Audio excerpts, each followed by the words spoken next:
rakan-rakan dalam nama Kristus. Apa khabar semua? Adakah anda ingin mendengar firman untuk hari ini?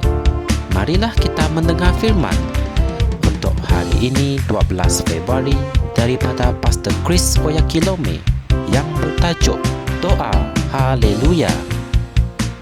Ayat pembukaan kita diambil dari kitab Yakobus 5 ayat 16 yang berkata, doa orang yang benar dengan bersungguh-sungguh, hati itu sangat besar kuasanya. Amin. Ayat Injil tema kami dalam Alkitab versi The Amplified Classic menekankan keutamaan untuk berdoa dengan berterusan. Doa orang benar yang bersungguh-sungguh, penuh tulus, berterusan, menyebabkan kuasa yang luar biasa tersedia ada, dinamik dalam kerjanya.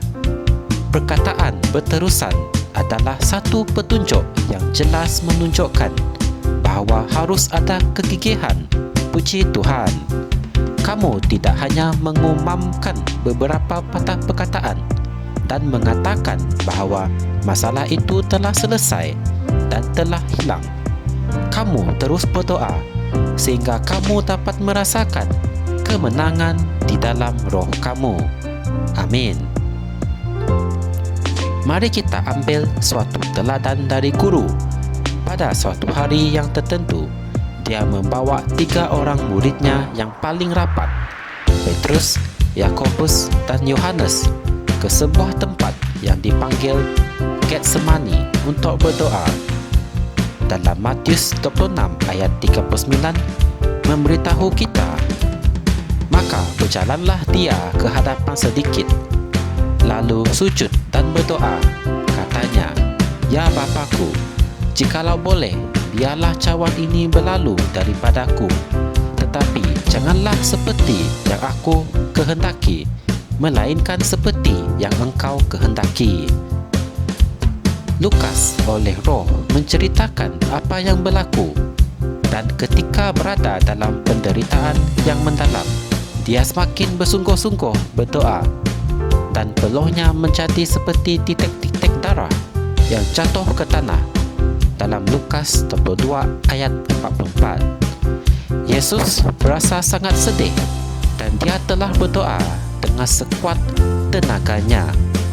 Ini bukan doa yang santai-santai selama 2 minit sahaja. Ingat semula, dia telah menegur murid-muridnya atas kelemahan dan ketidakmampuan mereka untuk berjaga, berdoa bersama dengan dia selama 1 jam. Matius 26 ayat 40. Puji Tuhan. Tuhan tabah bertahan kerana dia memahami tanggungjawabnya yang besar itu. Apa yang dia doakan adalah di luar kehendaknya. Dia bakal menderita kerana terpaksa dipisahkan daripada Bapanya. Tetapi hal ini adalah mengenai penyelamatan manusia pada masa yang lepas, masa terkini dan masa depan.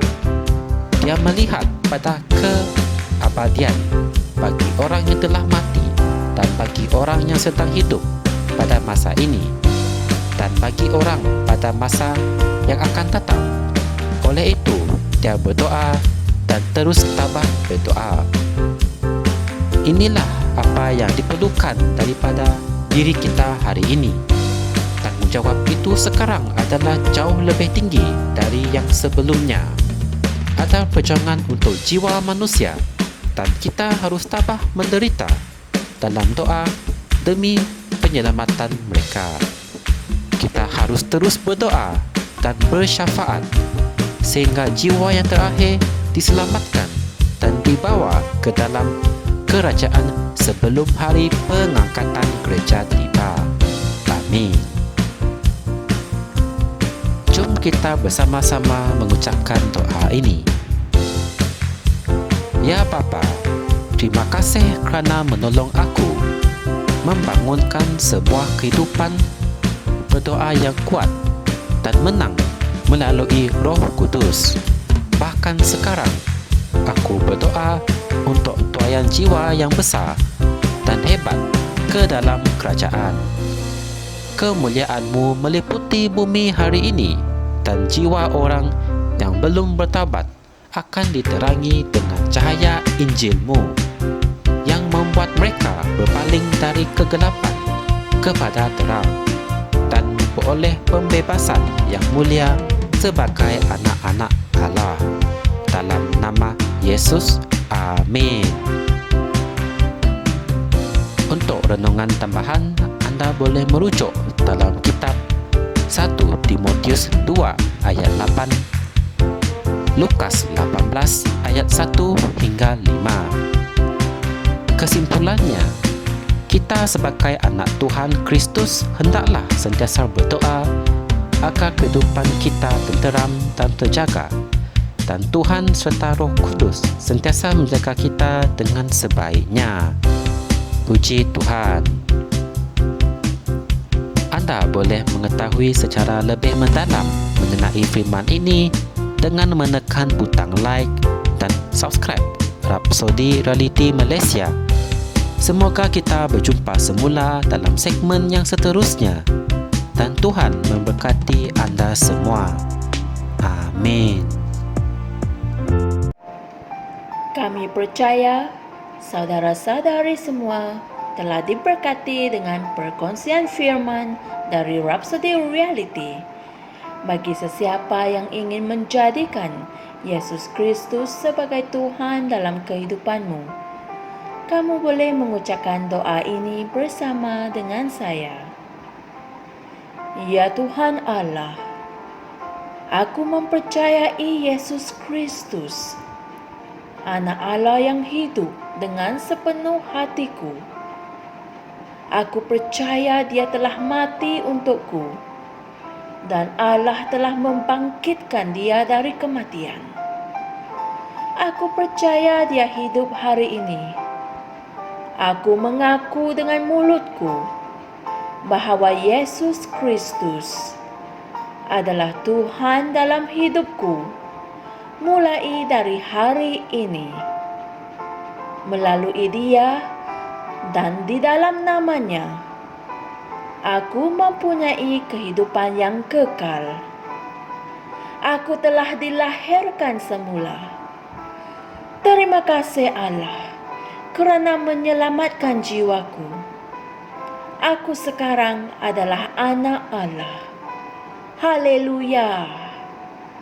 Tahniah, sekarang kamu telah menjadi anak Allah.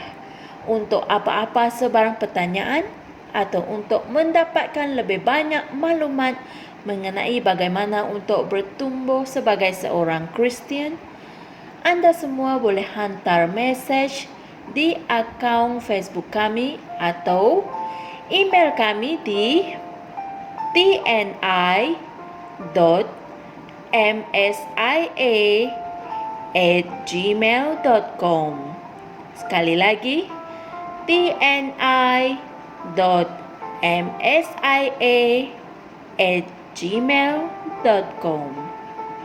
Tuhan berkati anda semua.